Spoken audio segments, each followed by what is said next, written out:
C'est le cas actuel, hein, ce que vous proposez, Monsieur Dor. La loi permet actuellement à des médecins, y compris de centres de santé, de participer à titre personnel et d'être rémunérés. Ils ne le font pas. Mais parce que, c'est ce que vient de dire Alain, ils ne souhaitent pas participer à une garde, ça plaît à personne. Donc à partir du moment... Ah oui, ça je vous le garantis.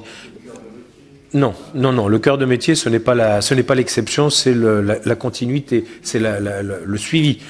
C'est là où il y a réellement de l'efficacité. La prise en charge ponctuelle n'est pas dans l'efficacité. Mais la participation actuelle, enfin, moi je veux bien que l'on reste sur ce schéma-là, mais ça ne fonctionne pas déjà. Je ne vois pas pourquoi ça fonctionnerait demain. Les jeunes ne veulent pas de cette organisation. Il faudra bien qu'on le comprenne. Et donc, ils n'y participeront pas. Par contre, lorsque ça fait partie du contrat, ils l'acceptent. Ça fait partie du jeu. Et c'est le gestionnaire qui organise et qui veille à ce que ça soit fait. Tel professionnel doit être détaché pour participer à la garde, il y sera. Et si c'est pas tel professionnel pour des raisons quelconques, le gestionnaire a la responsabilité de mettre en place quelqu'un d'autre. Mais telle garde, elle est assurée par le centre de santé Tartampion. Et ils le feront. Et c'est comme ça que ça va fonctionner, parce que ça fait partie du contrat. Et le contrat, il se passe avec l'ARS. D'accord, merci. Madame, vous avez d'autres questions ou on clôture? Oui, on va clôturer, mais je pense que les centres de santé ont évidemment leur place, me semble-t-il, dans la PDSA. D'abord parce que vous avez déjà un multi-partenariat avec d'autres professionnels de santé, ce qui est important, contrairement à des cabinets libéraux qui n'ont pas d'infirmiers, par exemple, hein, ne serait-ce que ça.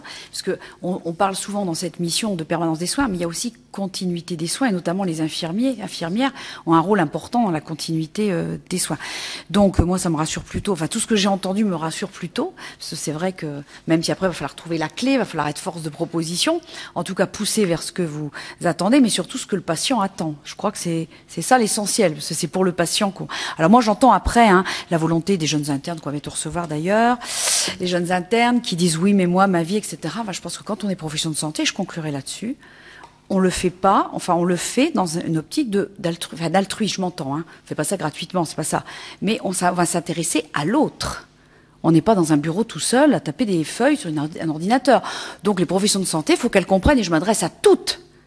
Alors certaines en ont plus conscience que d'autres peut-être, mais que le cœur de métier d'un professionnel de santé, c'est juste d'écouter d'abord les gens et de s'occuper d'eux. Et donc quand vous dites oui, il ne faut pas de contraintes, il faut etc. Bon, il y a des contraintes, mais j'ai bien compris, il faut des contrats, on les mettra, voilà. Bien, merci messieurs, bon, je vais vous raccompagner.